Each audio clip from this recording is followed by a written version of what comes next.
Barrister صاحب کہا بلے کا ڈر ہے، کہا بلہ تو ہوگا، تو اب بلہ تو ہوگا، تو اب آپ کا کیا، آپ کے تاثرات کیا ہے سر؟ اچھا، وہ تاثرات تھے نا، مجھے بیٹھے بیٹھے امام خمینی کی ایک بات یاد آ رہی ہے. چلو آپ کے حوالے سے کسی بڑے آدمی کی ہم کوئی بات بتا دیں. جی.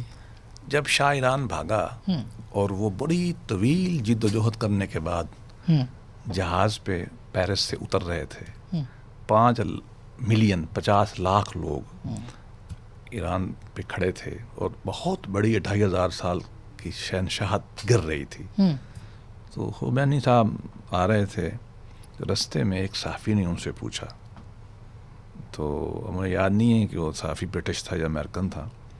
تو اس نے پوچھا اس ساری بات کر کے کہ ہاؤ ڈو یو فیل؟ تو خمینی نے کہا ہیچ نتھنگ. یہ کام بڑا آدمی جو ہوتا ہے وہ اتنا کام ہوتا ہے. لیکن میں نے ویسے تاریخ ٹریبیوٹ پیش کیا آپ کے سوال کے بعد خمینی صاحب کو.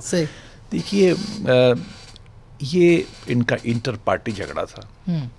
ایک ان کے کہتے ہیں جو فاؤنڈنگ ممبر اکبر صاحب نے مقدمہ کیا ہوا تھا، وہ جانے اور یہ جانے. عدالت نے فیصلہ دے دیا ہے، بسم اللہ سارا آنکھوں پر، میں تو کبھی مخالفت نہیں کروں گا، اور نہ عدالتوں گالی نکالتا ہوں میں. اور اگر سپریم کورٹ میں وہ جاتے ہیں، وہاں جو فیصلہ تھا ہم اس کو بھی قبول کریں گے. الیکشن فری ہونے چاہیے، فیئر ہونے چاہیے. البتہ جو ہمارے ساتھ جب ہمارے الیکشن تھے پچھلے، تو ہمیں تو کوئی ریلیف نہیں ملتا تھا. عدالتیں ہمارے اوپر پرچے کراتی تھیں، ہمیں پکڑاتی تھیں، ہمارے ٹرائل کرتی تھیں، ہم سے ہمارا شیئر کا نشان چھینتے تھے. سب کچھ ہوا. اگر آپ عدالتیں ان کو ریلیف دے رہی ہیں تو میں عدالتوں پہ خوش ہوں گا. میں ایسا شخص ہوں، میں یہ کہوں گا کہ تاریخ کو آگے بڑھنا چاہیے. اس معاملے میں ہمیں آپس میں الجھاؤ کا شکار نہیں کرنا چاہیے.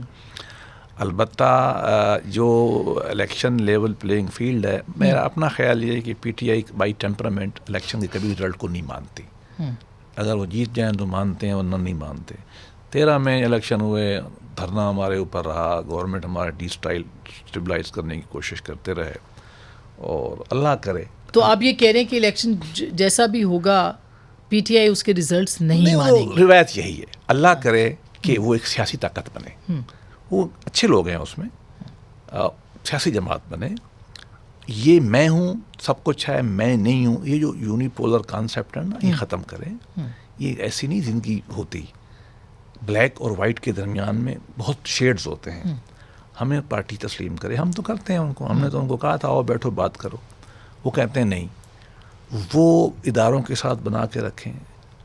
آج کل جو آپ دیکھ رہے ہیں چیف جسٹس صاحب کے، حالانکہ ریلیف بھی مل رہا ہے اس کو، جو کچھ کیا جا رہا ہے، جو ریاستی اداروں کے اوپر 9 مئی کو ہوا، میری سب سے درخواست ہے کہ اس کو اب چھوڑیں، انٹروسپیکشن کریں، ایک سیاسی قوت کی حیثیت سے آئیں، اور ہم بھی ان کو سیاسی قوت مانیں. اگر وہ ہم مانیں گے، ہم بھی مانیں گے.